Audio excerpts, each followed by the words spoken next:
గురు భగవానుడు అత్యంత ప్రధానమైనటువంటి గ్రహ కనుక గురువు ప్రతికూలంగా ఉన్నప్పుడు మీరు దక్షిణామూర్తి దేవాలయానికి వెళ్ళడము, దత్తాత్రేయ స్వామి దేవాలయానికి వెళ్ళడము, దత్తాత్రేయ స్వామిని కొలవడము, ఇవి చేసినట్టయితే మీకు ఆ గురు భగవానుడి యొక్క అనుకూలత లభిస్తుంది. సద్గురువులను సందర్శించుకోండి, మాతాపితృవులను సేవించండి, ఆ గురు భగవానుడి యొక్క అనుకూలత లభిస్తుంది. ఇక ఈ గురు ప్రీత్యర్థమై మూలమంత్రాన్ని కూడాను ప్రతినిత్యం జపించుకోండి. దేవానాంచ ఋషీణాంచ గురుం కాంచన సన్నిభం వందనీయం త్రిలోకానాం తం నమామి బృహస్పతిం అనేటువంటి ఈ మూలమంత్రాన్ని ప్రతినిత్యం కూడాను చదువుకోండి. పసుపు వస్త్రము, శనిగలను దానంగా ఇవ్వండి. పుష్యరాగాన్ని ధరించండి.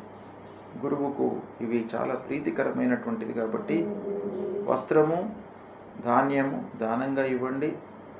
ఈ కనక పుష్యరాగాన్ని ధరించండి.